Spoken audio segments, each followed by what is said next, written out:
Hello student, कैसे हो आप सभी। आई होप आप सभी ठीक होंगे और बोर्ड केमिस्ट्री क्लास का इंतजार ही कर रहे होंगे।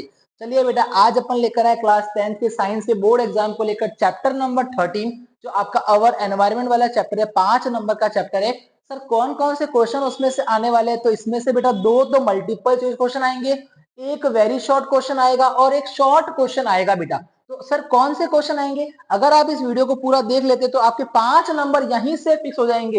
ये मेरी आपको गारंटी है। आपको बोर्ड एग्जाम के बाद मैं यहां से क्वेश्चन मैच करा लूंगा कि 5 नंबर के क्वेश्चन एज इट इज इसी क्लास से आपको देखने को मिल जाएंगे बेटा। तो आई होप आप इस वीडियो को पूरा देखेंगे और 10th क्लास में 13 चैप्टर जो 5 नंबर का है बेटा, उसको आप पूरा कंप्लीट करेंगे। बिल्कुल इजी चैप्टर है, हमारे डेली लाइफ से रिलेटेड चैप्टर बेटा ये। आई होप आप इस वीडियो में नए होंगे तो वीडियो को लाइक जरूर कर देना और बेल आइकन को दबा देना ताकि आप हमारी कोई भी वीडियो मिस ना कर सके। चलिए बेटा, अपन स्टार्ट करते हैं क्लास को मल्टीपल चॉइस क्वेश्चन के साथ में। कौन कौन से मल्टीपल चॉइस क्वेश्चन होते हैं इस चैप्टर के, तो आइए बेटा अपन स्टार्ट करने वाले हैं।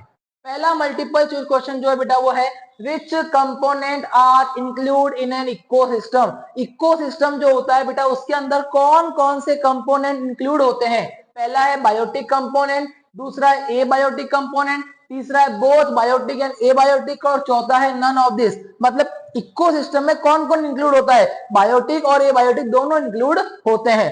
फिर आता है second question, the first trophic level of food chain is. सबसे पहला जो लेवल होता है ना फूड चेन का, वो कौन सा होता है? तो पहला होता है प्रोड्यूसर, दूसरा ऑप्शन है कंज्यूमर, तीसरा कार्निवोरस और चौथा है डिकम्पोजर। तो बेटा सबसे ऊपर जो होता है वो होता है प्रोड्यूसर होता है बेटा, सबसे पहला लेवल जो होता है। थर्ड क्वेश्चन जो आता है वो होता है autotroph convert the energy inherent in sunlight into which energy. मतलब क्या बोला? ऑटोट्रॉप जो होते हैं ना बेटा, वो सनलाइट की एनर्जी को किसमें कन्वर्ट करते हैं बेटा? तो पहला आता है फिजिकल एनर्जी, दूसरा आता है केमिकल एनर्जी, तीसरा आता है थर्मल एनर्जी और चौथा आता है मैग्नेटिक एनर्जी। तो कौन सी एनर्जी में कन्वर्ट करते हैं बेटा? सनलाइट एनर्जी को कन्वर्ट करते हैं किसमें? लाइट एनर्जी को केमिकल एनर्जी के अंदर। ये आपने 6th चैप्टर में भी पढ़ा होगा बेटा, वो 3 जो इवेंट्स होते हैं फोटोसिंथेसिस के। आइए बेटा, how much energy transfer from one trophic level to next in a food chain. कितनी परसेंट एनर्जी ट्रांसफर होती है एक लेवल से दूसरे लेवल में? क्वेश्चन को अच्छे से पढ़ लेना बेटा।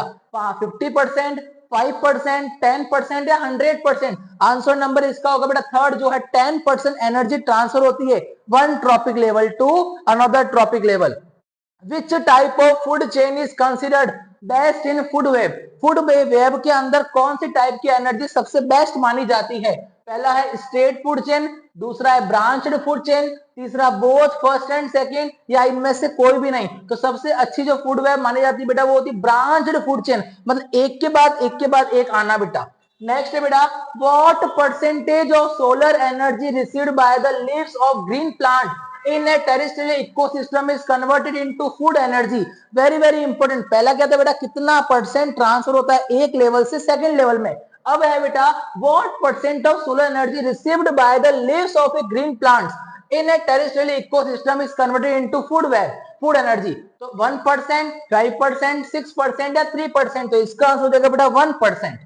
आइए बेटा, in what manner does energy flow in a food web. Food web के अंदर जो एनर्जी होती है ना, उसका फ्लो डायरेक्शन क्या होता है बेटा? तो पहला है फोर डायरेक्शन, फिर एक ट्राई डायरेक्शनल, फिर एक बाई डायरेक्शनल, फिर एक यूनि डायरेक्शनल। तो इसका आंसर क्या हो जाएगा बेटा? यूनि डायरेक्शनल, मतलब एक लाइन के अंदर होते हैं बेटा। Next, which of the following form से फूड चेन। इसमें से फूड चेन कौन बना रहा है बेटा? पहले प्रोड्यूसर, फिर कार्निवोरस, फिर हर्बीवोरस और फिर डिकम्पोजर। ये बिल्कुल नहीं होता है। पहले क्या आएगा बेटा? प्रोड्यूसर, उसको कौन आएगा बेटा? हर्बीवोरस, फिर आएगा कार्निवोरस और फिर आएगा डिकम्पोजर। तो आंसर नंबर सेकंड। ये आपको लाइन याद होनी चाहिए बेटा, PHCD, PHCD। फिर consumer are mainly divided into. Consumer को कितने भागों में बांटा गया है बेटा? पहला हर्बीवोरस, फिर है कार्निवोरस, फिर है ओमनिवोरस या ऑल ऑफ द अबाउट? इसका आंसर हो जाएगा बेटा all of the about. Which gas do green plant use to make food in the presence of light? कौन सी गैस का यूज किया जाता है बेटा फूड बनाने के लिए जो ग्रीन प्लांट यूज करते हैं बेटा? तो CO2 का यूज करते हैं। आंसर नंबर हो जाएगा थर्ड बेटा। फिर how many atom of oxygen are there one molecule of ozone. Ozone के अंदर कितने एटम होते हैं ऑक्सीजन के? तो आंसर वन, ऑप्शन फर्स्ट है 1, ऑप्शन सेकंड 2, ऑप्शन 3 या ऑप्शन 4। तो ओजोन का फॉर्मूला होता है O3, तो ऑक्सीजन के 3 मॉलिक्यूल होते हैं बेटा। In which year was a sharp decline in the amount of ozone in the atmosphere? First observe, सबसे पहले कब ऑब्जर्व किया गया था ओजोन लेयर के अंदर डिप्लेशन हो रहा है, गिरावट हो रही है? 1980, 1981, 1982 या 1983? 1983। Very very important question. आगे बेटा क्या लिखा हुआ है? Eight which level is the maximum energy stored in food chain? Food chain में सबसे ज्यादा मैक्सिमम एनर्जी कहां स्टोर्ड की जाती है? डिकम्पोजर, कार्निवोरस, हर्बीवोरस या प्रोड्यूसर? तो प्रोड्यूसर में सबसे ज्यादा एनर्जी होती है, फिर धीरे धीरे आके एनर्जी कम होती जाती है। Which of the following constitute food chain? कौन सा इसमें से फूड चेन के अंदर आएगा?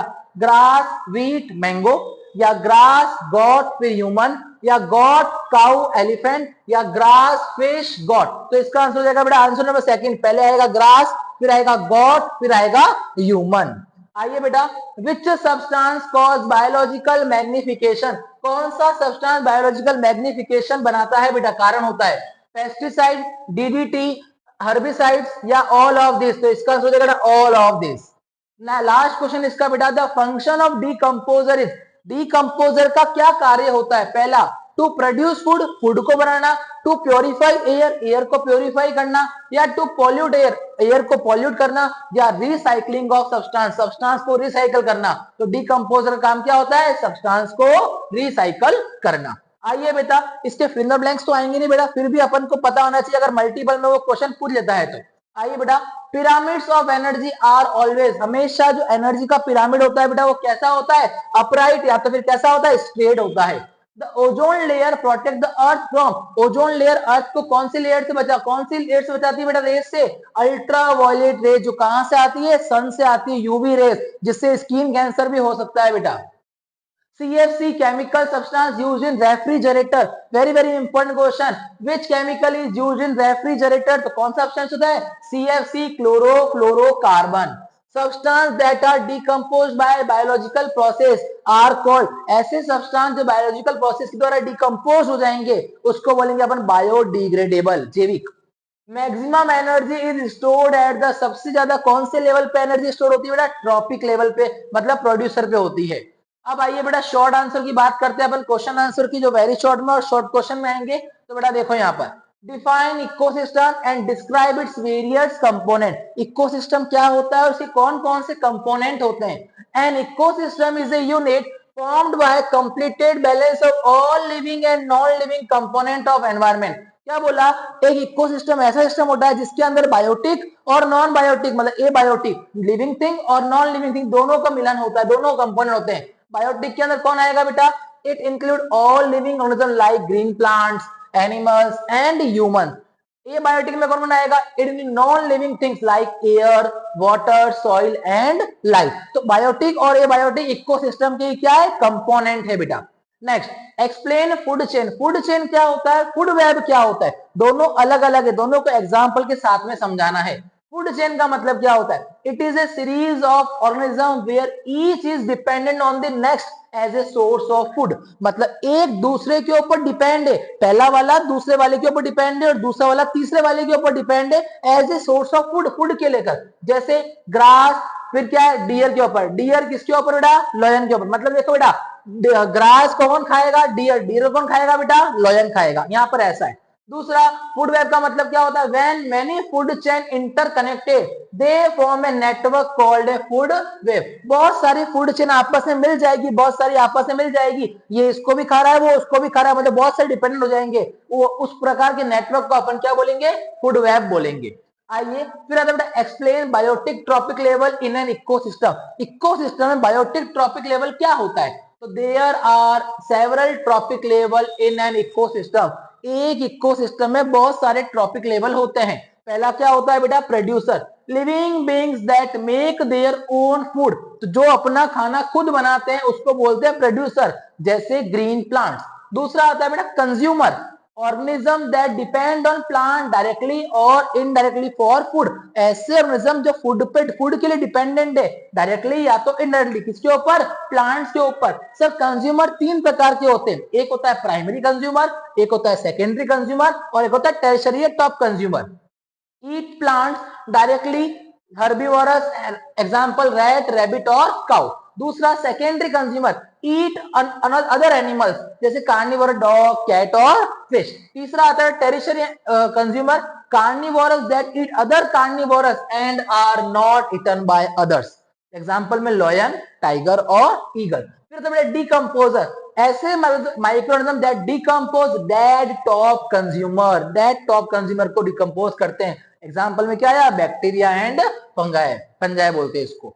Difference between biodegradable and non biodegradable substance, जैविक और अजैविक सब्सटेंस में क्या क्या डिफरेंस होता है, वेरी वेरी इंपॉर्टेंट। पहला आता है बायोडिग्रेडेबल सब्सटेंस, इसको डिकम्पोजिशन, दीज आर दो substance that are easily broken down into simpler form. ये ऐसे सब्सटेंस होते हैं जिसको इजीली ब्रोक डाउन किया जाता है सिंपल सब्सटेंस के अंदर by microorganism like bacteria and fungi.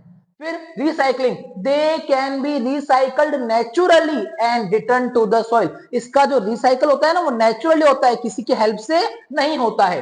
Environmental impact, पर्यावरण पे क्या फर्क पड़ता है इसका प्रभाव, दे do not accumulate in nature and generally do not cause long term pollution. ये लंबे समय तक वातावरण को खराब, पॉल्यूशन फ्री एनवायरमेंट रखते हैं, ज्यादा पॉल्यूशन नहीं रखते हैं लंबे समय तक। ये आगे बायोलॉजिकल मैग्निफिकेशन क्या होता है, they do not show biological magnification मतलब harmful chemical increasing in the food chain.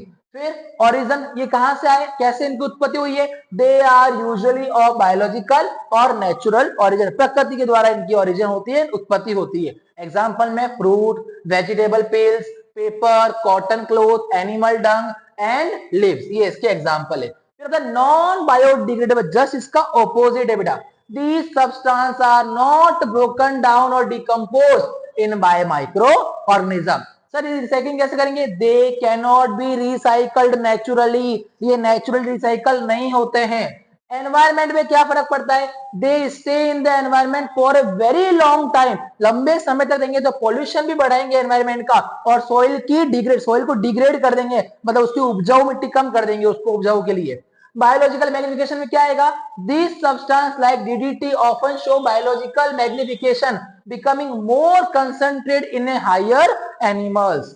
फिर origin, they are mostly man made or synthetic, ये तो आर्टिफिशियल होते हैं और मेन मेड होते हैं बेटा। Example plastic, glass, metal cans, polythene bags, DDT, ये सब क्या है बेटा, नॉन बायोडिग्रेडेबल, लंबे समय तक एनवायरनमेंट को पॉल्यूट करते रहते हैं। फिर write a short no note, ozone layer depletion and waste management. तो ओजोन लेयर का मतलब O3 protect earth from harmful UV rays, ultraviolet rays जो कहां से आती है, सन से आती है, उसको बचाने के लिए ओजोन लेयर प्रोटेक्ट करता है बेटा ओजोन।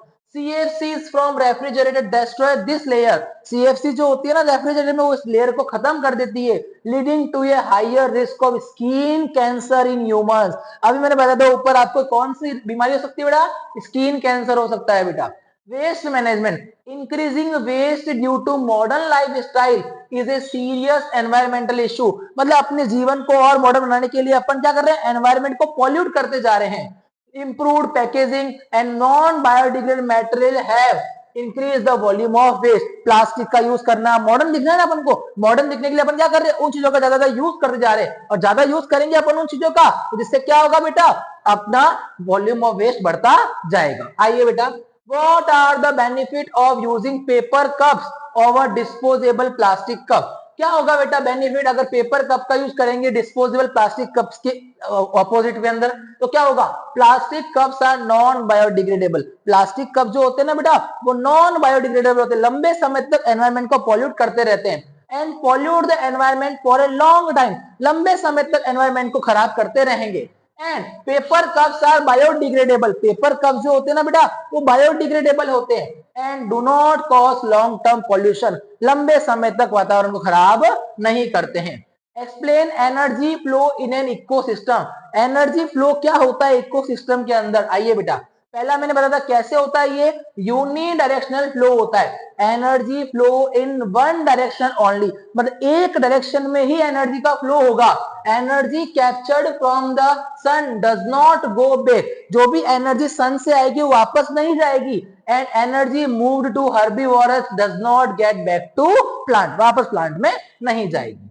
आइए 10% लॉ क्या बोलता है, At each tropic level 90% of energy is lost as heat. 90% energy तो हर लेवल में क्या होती है, हीट की फॉर्म में लॉस्ट हो जाती है. Only 10% is transfer to the next level. तो पढ़ा था ना अपन ने मल्टीपल में, कितनी परसेंट एनर्जी एक लेवल से दूसरे परसेंट में जाएगी बेटा, 10% एनर्जी जाएगी, 90% तो हीट की फॉर्म में क्या हो जाएगी, लॉस हो जाएगी. ये आपका चैप्टर था बेटा. यहां से आपके दो तो मल्टीपल चॉइस क्वेश्चन आएंगे, एक वेरी शॉर्ट क्वेश्चन आएगा और एक शॉर्ट क्वेश्चन आएगा, वो 2 नंबर का आएगा. मतलब कुल 5 नंबर के क्वेश्चन आपको इस वीडियो से देखने को मिल जाएंगे. आई होप आपको ये वीडियो समझ में आई होगी. आप एक बार इसको नोट डाउन भी कर सकते हैं और याद भी कर सकते हैं. अगर आप इसको बार बार भी सुनेंगे तो भी आपको याद हो जाएगा, सिर्फ सुन सुन के याद हो जाएगा आपको ये क्वेश्चन.